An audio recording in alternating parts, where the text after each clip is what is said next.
আসসালামু আলাইকুম। প্রিয় ভাইরা কেমন আছেন? আশা করি সকলে ভালো আছেন এবং সুস্থ আছেন। দেশ ও প্রবাস থেকে যারা আমার এই ভিডিওটি দেখতেছেন অবশ্যই আমার চ্যানেলটি সাবস্ক্রাইব করে দেবেন। প্রিয় আমার সহযোদ্ধা ভাইয়েরা, ভিডিওটি দিতে একটু দেরি হয়ে গিয়েছে। একটু ঝামেলা থাকার কারণে দিতে পারিনি। যাই হোক, আজকে বেশ ২-৪টা গুরুত্বপূর্ণ কথা বলবো। এর চেয়ে বেশি আর কিছু বলবো না। প্রিয় ভাইয়েরা, আপনারা সকলে অবগত, আজ অনেকেই মনে খুব টেনশন এবং আবেগ উদ্বেগ নিয়ে সব কিছু নিয়ে আপনারা আজকে প্রস্তুত আছেন। যারা 2026 সালের 16ই ফেব্রুয়ারি অর্থাৎ আজকে নন সিজনাল স্পন্সর ভিসার ক্লিক ডে, এতক্ষণে অলরেডি অনেকের ভাগ্যের নির্ধারণ হয়ে গেছে। যারা অলরেডি ইটালিতে যেতে পারবেন এই ক্লিক ডের মাধ্যমে, যাদের নুলাস্তা উঠবে এবং তাদের ভাগ্যের ফয়সালা কিন্তু অলরেডি আল্লাপাক আরও আগেই করে রেখেছে। হয়তো আজকে তার অর্থাৎ সেই ক্লিক ডে, কাঙ্ক্ষিত ক্লিক ডের মাধ্যমে তার সমস্ত কিছু আজকে কমপ্লিট হলো প্রসেস। প্রিয় ভাইরা, ইনশাল্লাহ আশা করতেছি আপনারা যারা আজকে ক্লিক ডেতে অংশগ্রহণ করবেন, যদিও আমার যতটুকু ধারণা, এটা আমার অনুমানের উপর, যেহেতু বাংলাদেশিতে যতগুলো ক্লিক ডে হয় এগ্রিকালচার এবং স্পন্সর ভিসার সবচেয়ে বেশি কাগজ জমা পড়ে, সেই হিসেবে আপনাদেরকে একটা কথা বলে রাখি।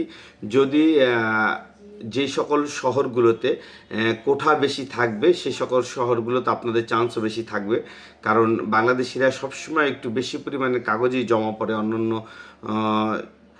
দেশের তুলনায় বাংলাদেশিদের কাগজগুলো একটু বেশি জমা পড়ে। তাই আমি আপনাদেরকে এতটুকু বলতে পারি যে যদি সব কিছু সঠিক থাকে এবং আপনাদের জমাটা যদি একেবারে কম সময়ের ভিতর, অর্থাৎ 1 মিনিট, 1.5 মিনিট, 2 মিনিটের মধ্যে যদি যে জমাগুলো হয়, এগুলোর কাগজ ওঠার সম্ভাবনা থাকে হইলো প্রায় 90%। তারপরে হয়তো আস্তে ধীরে আরও অনেকেরই কাগজ উঠে, আবার কেউ একদিন পরে জমা দিলেও কাগজ উঠে। আমাদের এখানে আমি সেটাও দেখেছি এবং ভিসা পেয়ে সে চলেও গিয়েছে। সেটা হচ্ছে আপনার ওই এলাকায় কতগুলো কোঠা আছে, সেই কোঠার এগেনস্টে কতজন জমা দিল এবং কোন কাগজগুলো পরবর্তীতে বাদ হলো। বাদ হওয়ার পর কিন্তু আবারও কিন্তু নুলস্তা ওঠে। যেমন আপনার এই শহরের ধরেন 80 জনের কাগজ ওঠার কথা, 80টা কোঠা আছে, সেখানে প্রথম জমা পড়েছে 120 জন।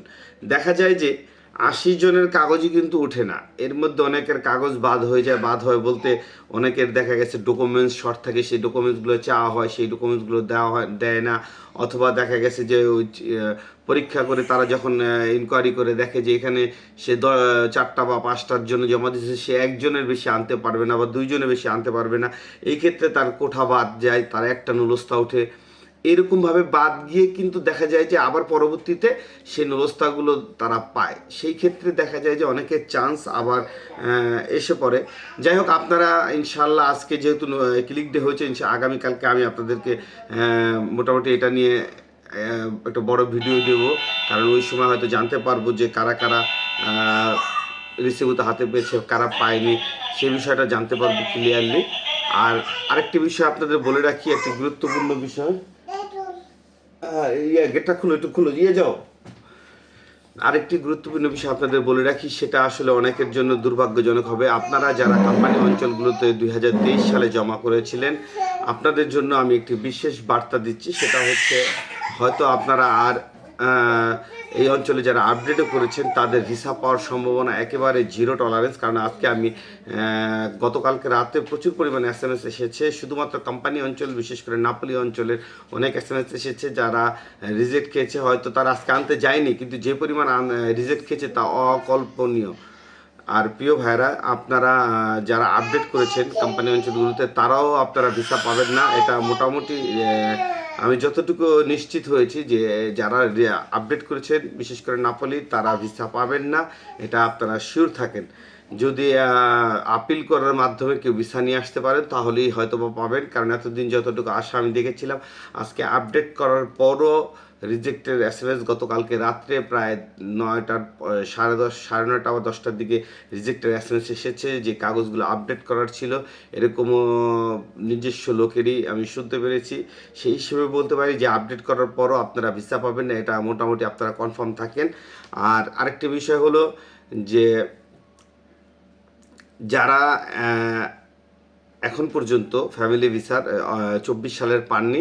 আপনাদের কার্যক্রমটা সবচেয়ে বেশি চলতেছে। তার প্রমাণ যদি আপনারা ঢাকা বিএফএস গ্লোবালের যদি চিত্র দেখেন তাহলে সেক্ষেত্রে আপনারা বুঝতে পারবেন।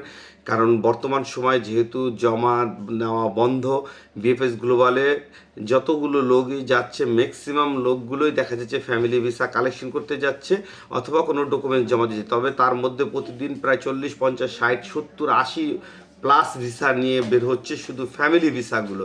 কিন্তু ওয়ার্ক ভিসার টুকটাক যে কজন লোক যাচ্ছে তারা ওই যে রিজেক্টেড এসএমএসগুলো পেপারগুলো আনতে যায়, এছাড়া আর তেমন কোনো লোকজন তেমন একটা দেখা যায় না। তবে বিচ্ছিন্নভাবে সারাদিন মোটামুটি অনেক লোক যায়। তবে ভিএফএস গ্লোবালের এখন ওই রকম আপডেট নেই, কারণ ভিসা পাওয়ার লোকজন একেবারে নাই বললেই চলে ওয়ার্ক ভিসার ক্ষেত্রে। শুধুমাত্র যারা ফ্যামিলি ভিসাইগুলোই এখন দিচ্ছে প্রচুর পরিমাণে। তবে আশা রাখতে পারেন আপনারা অতি শীঘ্র এই মাসের ভিতরে আপনাদের যারা 24 সালের আছেন তারা মোটামুটি অনেকেই ভিসা পেয়ে যাবেন। আর আসলে এর চেয়ে বেশি কিছু বলার নেই। ইনশাআল্লাহ আগামীকালকে আপনাদের জন্য পূর্ণাঙ্গ একটি ভিডিও দেবো, তখন আপনারা দেখে নিন। সেই পর্যন্ত ভালো থাকবেন, সুস্থ থাকবেন। আসসালামু আলাইকুম।